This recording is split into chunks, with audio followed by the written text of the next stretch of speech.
प्रतिभागी कहें या हमारे इस कार्यक्रम के सुशोभित सदस्य आदरणीय सुरेंद्र शर्मा शिव साहब को आप आए और इस कार्यक्रम की इस श्रृंखला को आगे बढ़ाएं। अपने एक साहित्यिक परिचय के साथ दर्शकों को बीच में आप अपने साहित्यिक परिचय को दें और अपनी कविता को शुरू करें। स्वागत है आदरणीय सुरेंद्र शर्मा जी। धन्यवाद मैम। ग्राम टुडे के सभी दर्शकों को मेरा नमन। मैं हूं सुरेंद्र शर्मा शिव। मैं शिमला हिमाचल प्रदेश से हूं।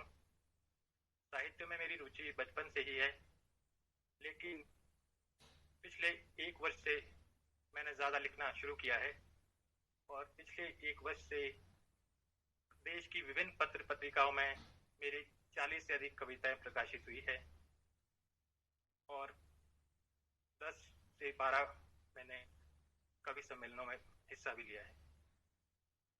आज के इस कार्यक्रम में मैं सबसे पहले याद करना चाहूँगा अपने देश के वीर सपूतों को, और मेरी पहली कविता इसी के ऊपर है, जिसका शीर्षक है सरहद के रखवाले। हिंद के वीर जवानों को, राष्ट्रभक्ति के परवानों को, हिंद के वीर जवानों को, राष्ट्रभक्ति के परवानों को, शत शत नमन है हमारा सरहद के रखवालों को। शत शत नमन है हमारा सरहद के रखवालों को। भारत माँ के वीर सपूतों को, भारत माँ के वीर सपूतों को, राष्ट्र गौरव के अमर प्रतीकों को। भर जाती है आंखें जब याद करते हैं हम उनके बलिदानों को। भर जाती है आंखें जब याद करते हैं हम उनके बलिदानों को। ऊंची ऊंची चोटियों पर रहना पड़ता है इन वीरों को। ऊंची ऊंची चोटियों पर रहना पड़ता है इन वीरों को। जमाने वाली ठंड में भी लड़ना पड़ता है इन वीरों को। खाई है कसम वतन पर मिटने की, खाई है कसम वतन पे मिटने की। दिल सलाम करता है ऐसे वीरों पर, दिल सलाम करता है ऐसे वीरों को।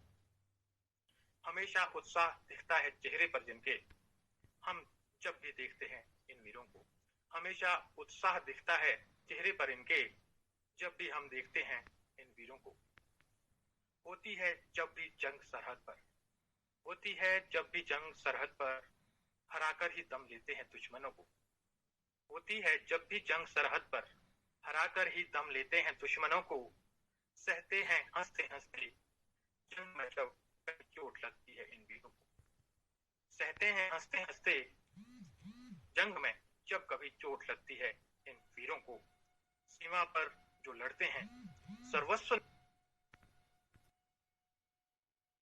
जी बिल्कुल पहुंच रही है। जी बिल्कुल पहुंच रही है आप। सीमा पर सर्वस्व निछावर करते हैं राष्ट्र सुरक्षा के लिए, जो दुश्मनों से लोहा लेते हैं। राष्ट्र सुरक्षा के लिए जो दुश्मनों से लोहा लेते हैं। ऐसे वीर जवानों को हम शत शत नमन करते हैं। ऐसे वीर जवानों को हम शत शत नमन करते हैं। धन्यवाद। बहुत खूब, क्योंकि आज तो आगाज भी इस कार्यक्रम का देशभक्ति से हुआ है, तो उस पर आपकी ये कविता सोने में सुहागा सी हो गई है। और ऐसे वीरों को निसंदेह शत शत नमन हमारा हमेशा रहेगा, क्योंकि उनके इस अदम्य साहस से ही हम खुली हवा में सांस ले पा रहे हैं। वो वहां है, इसलिए हम यहाँ पर अनंत सुख भोग पा रहे हैं। वो वहां पर सीमाओं पर खड़े हैं, इतनी भीषण गर्मी में खड़े हैं, जो असहनीय ठंड है वहां पर वो खड़े हैं, सिर्फ हमारे देश के लिए, हमारे लिए। तो ऐसे वीरों का निसंदेह हमें हर क्षण धन्यवाद करना चाहिए, उनको नमन करना चाहिए, क्योंकि उन्हीं के इस पराक्रम से हम खुली हवा में सांस ले पाते हैं, जी पाते हैं और हंस बोल पाते हैं। और नमन है उनके परिवारों को कि वो अपने लाल, अपने सपूतों को बलिवेदी पे हंसते हंसते न्यौछावर कर जाते हैं और बदले में कुछ नहीं ले पाते। ऐसे वीरों का शत शत नमन है और हमेशा ऐसे वीरों के लिए सम्मान हमें होना चाहिए और होता है। बहुत अच्छा, आपकी कविता से ये एक प्रकार का उन्हें सम्मान ही था जो आपने दिया।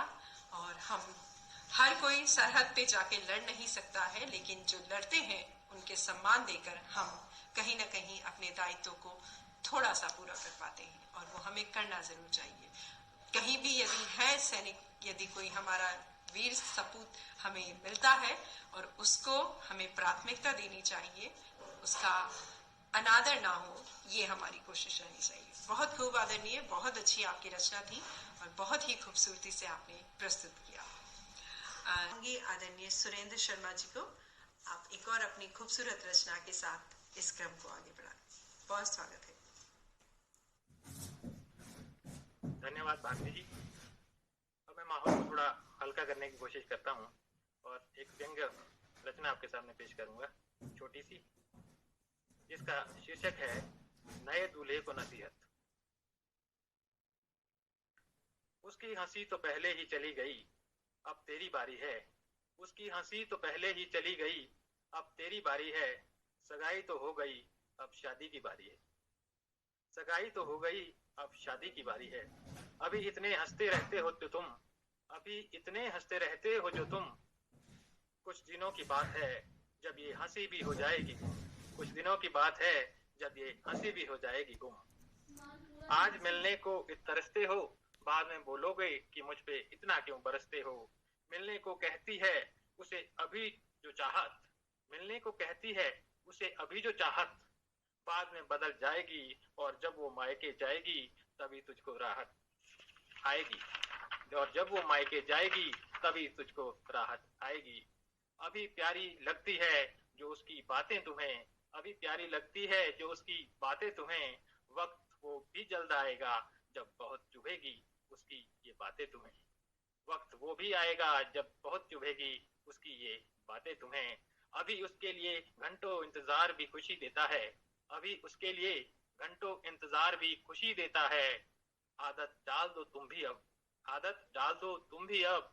शादीशुदा जीवन ऐसे हजारों इम्तिहान लेता है, शादीशुदा जीवन ऐसे हजारों इम्तिहान लेता है। अभी तेरे बालों को प्यार से सहलाती है जो, अभी तेरे बालों को प्यार से सहलाती है जो। वो शादी के बाद बदल जाएगी, वो शादी के बाद बदल जाएगी। हाथ फेरेगी बालों पर तो तुझे गंजा कर जाएगी, तुझे गंजा कर जाएगी। इसके साथ एक छोटी सी एक रचना और सुनाना चाहूंगा, अगर आप तो स्वागत है, स्वागत है। इस कविता का शीर्षक है आंखों की गुस्ताखियां। कानों से सुनते हैं सभी, आंखों से देखते हैं। कानों से सुनते हैं सभी, आंखों से देखते हैं। जो दिलवाले होते हैं वो आंखों की ही सुनते हैं, जो दिलवाले होते हैं वो आंखों की ही सुनते हैं। कानों से जो सुनते हैं उसे तो दिमाग तोलता है, कानों से जो सुनते हैं हम उसे तो दिमाग तोलता है। आंखों से जो सुनते हैं उसे दिल समझता है, आंखों से जो सुनते हैं उसे दिल समझता है। कान तो सिर्फ आवाज सुनते हैं, आंखें तो अनकही समझ लेती है। कान तो सिर्फ आवाज सुनते हैं, आंखें तो अनकही समझ लेती हैं। क्या राज छुपा है दिल में वो भी, क्या राज छुपा है दिल में वो भी। चेहरा देख कर पढ़ लेती है, चेहरा देख कर पढ़ लेती है। आंखें गुस्ताखियां करती है दिलों को मिलाने की, आंखें गुस्ताखियां करती है दिलों को मिलाने की। जुदा होने पर दिलों के वो आंसू भी तो बहाती है, जुदा होने पर दिलों के वो आंसू भी तो बहाती है। कभी कभी ये चंचल आंखें आंखों के चक्कर में फंसाती है, कभी कभी ये चंचल आंखें आंखों के चक्कर में फंसाती है। देख